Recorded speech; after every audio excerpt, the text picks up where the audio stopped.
I'm Beverly. And I'm Sonia. And today we are dishing with you from Old Glory, located at 3139 M Street Northwest in Georgetown. And there's a lot of glory here at Old Glory. In fact, that's what this platter is called. We've got chicken, we've got collard greens, we've got ribs, we've got kielbasa and pork, brisket, and turkey. For the vegetarians, you know, a little succotash. Yes, absolutely. And cornbread with honey peach butter. That's right. Don't forget the frickles. So Don't forget the frickles. Oh, how can we forget the frickles? It's what we are enjoying the most. Fried pickles. Yum.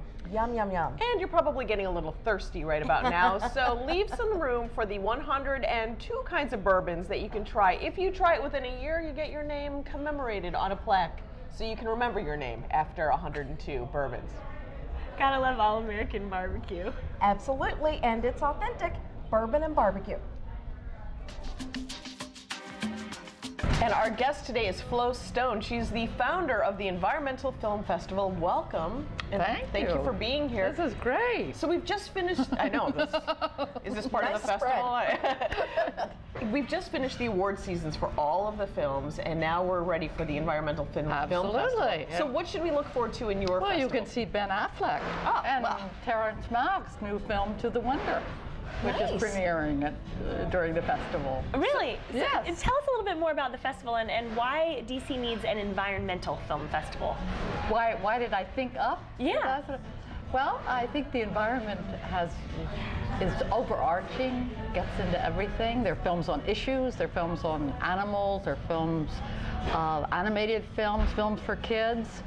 And we're showing them at 75 different locations, 190 films from 50 countries. Wow, and they're all centered on the environment. Yes. Is there any one particular part of the environment? I mean, are a lot of them on climate change or? Right. Our theme this year is rivers and watersheds. So we have about 40 films on that subject, all different kinds of films.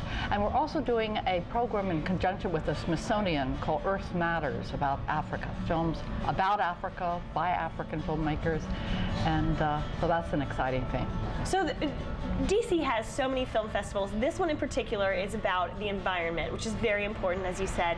But you're going to be doing events all around town at venues all over town, right? Right. And how many films are going to be in this film festival? 190. 190. We're premiering 110 films. They're either world premieres or U.S. premieres or Washington premieres. So these aren't films that possibly were up for a Golden Globe or an Oscar. These are things that we'll maybe be seeing in a year. African Queen's in it. Okay. That was one. I mean, they're films that have won Oscars. And that kind of gears, it's fun to have the Oscars just before in a certain way. It gears you up to think about film. And it also, because of all the awards, it makes you think about the complexity of film, the music, the animation, the actors, and documentaries, of course, which are, the majority of the films are really wonderful array of documentary films. And with hundreds of films, of course, you're going to have filmmakers and actors, I'm sure, coming into town. 200 special guests. Now it's up to 95 and counting filmmakers, and that's just a wonderful part of it. Because the idea is to go and see the film, but also to engage in the conversation, hear from the people that know best about the subject of the film and who made it. How has the festival grown? This is not the first year. You've done this before. So how much bigger? It's the 21st year. We've seen that frog. Started 21 years ago, and it's grown every single year since. And it's a collaborative program with about 110 organizations, and it's mostly free. 85% of the films are free. Really? Yes. Oh, that's wonderful. So it's a community event. Right. You mentioned that Ben Affleck was in one of these movies, but can you and you mentioned another one that we may have heard of from The African Queen. The African Queen, but tell us a little bit more about some of the films and maybe do you have a personal favorite? Well, there's a fascinating film called The King's Necklace from Gabon. It's the first time a feature film from Gabon has been shown. That'll be shown at E Street.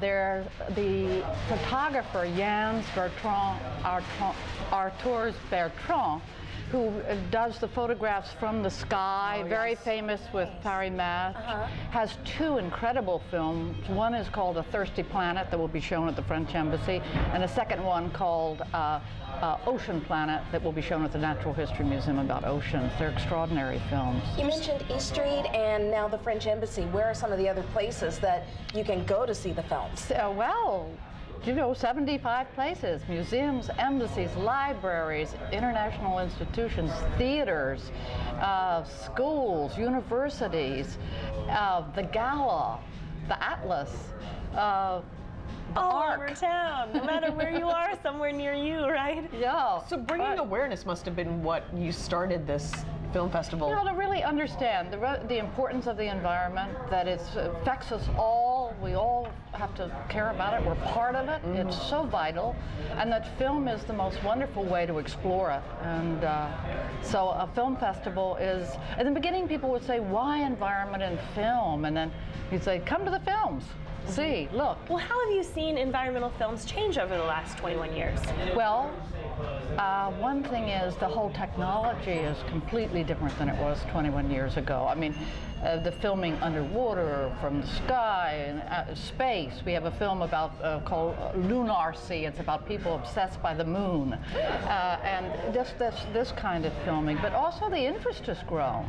There's a great deal more interest in environmental concerns, and some extraordinary films about sense of place and landscape and animal life and vital issues such as mining, aluminum and uranium and coal mining.